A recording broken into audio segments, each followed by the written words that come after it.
Assalamualaikum warahmatullahi wabarakatuh. Perkenalkan, nama saya Muhammad Amir Asidik. Saya dari kelas TMPP 1A. Baik, kali ini saya akan menyelesaikan tugas bahasa Inggris, yaitu menjelaskan tentang part of speak. Part of speak adalah pengelompokan kata dalam bahasa Inggris berdasarkan fungsi dan perannya dalam kalimat. Dengan kata lain, setiap kata dalam bahasa Inggris memiliki jenis atau golongan tertentu yang menunjukkan bagaimana kata itu digunakan dalam kalimat.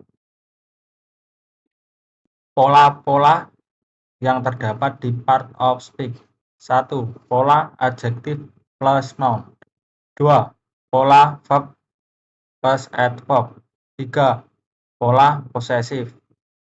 4. Pola modal verb. 5. Pola to. Baik, kita akan menjelaskan pola-pola tersebut satu persatu. Yang pertama, pola adjektif plus noun. Pola adjektif plus noun adalah pola kata sifat adjektif yang menjelaskan atau menerangkan kata benda atau noun. Artinya, adjektif diletakkan sebelum noun untuk memberi keterangan seperti bentuk, warna, ukuran, jumlah, atau sifat dari benda tersebut.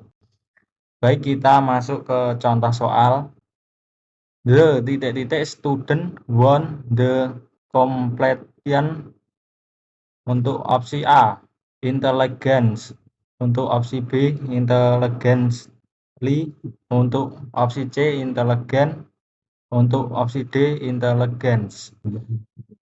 Jawaban yang paling benar adalah opsi C, intelligent, karena student termasuk noun. Jadi sebelum noun membutuhkan adjektif. Baik, kita masuk ke contoh.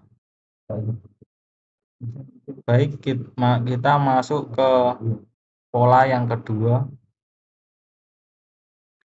Yang kedua adalah pola verb plus adverb. Pola verb plus adverb adalah pola di mana kata kerja verb diikuti oleh kata kerja adverb untuk menjelaskan bagaimana, kapan, di mana, atau seberapa suatu tindakan dilakukan.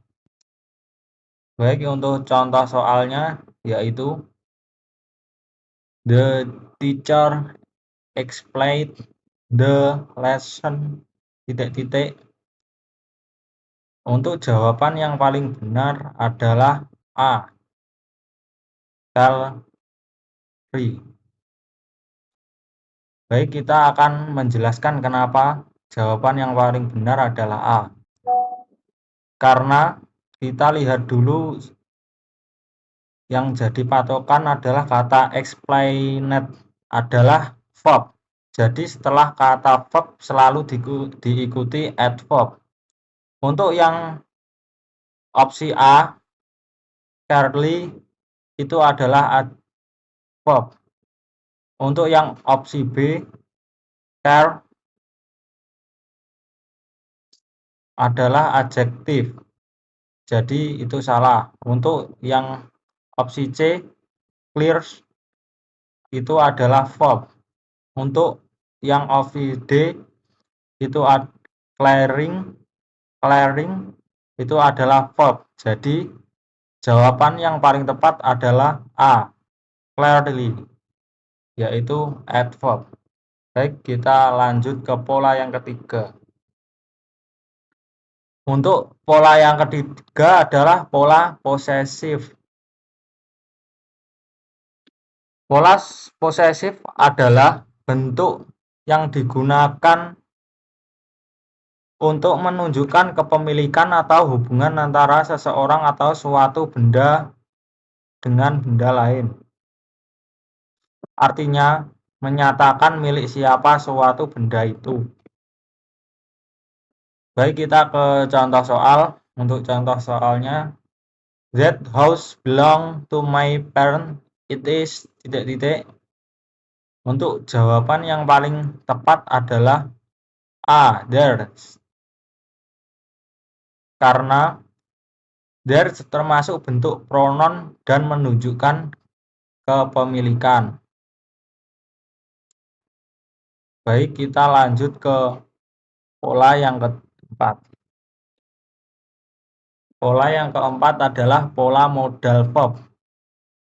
Pola modal verb adalah kata bantu yang digunakan sebelum kata kerja utama atau verb untuk menunjukkan kemampuan, kemungkinan, izin, kewajiban, atau saran.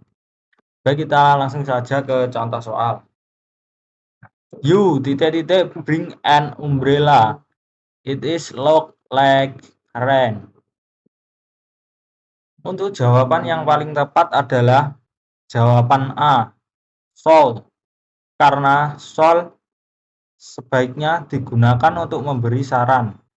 Contohnya, you shall bring an umbrella, yang berarti sebaiknya kamu membawa payung. Jadi jawaban yang paling tepat adalah A, shall. Baik, untuk pola selanjutnya adalah pola to. Pola to sebagai preposition digunakan untuk menunjukkan arah, tujuan, penerima, waktu, atau hubungan antara dua hal. Dalam fungsi ini, kata setelah to biasanya berupa noun atau kata benda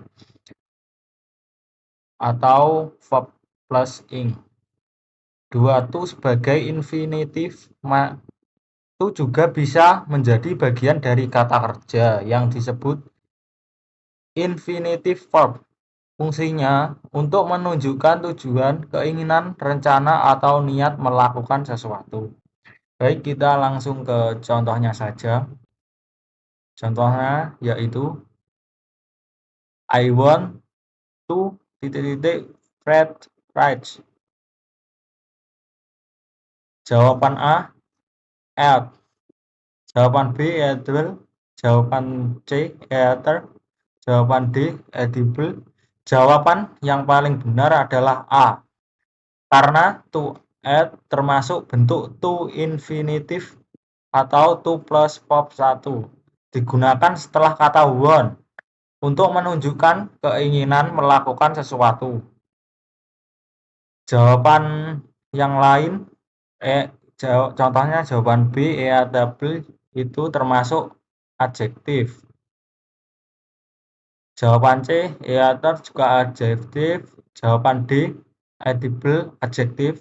Jadi jawaban yang paling benar adalah eat atau verb. Sekian penjelasan dari saya. Ada kurang lebihnya mohon maaf. Wassalamualaikum warahmatullahi wabarakatuh.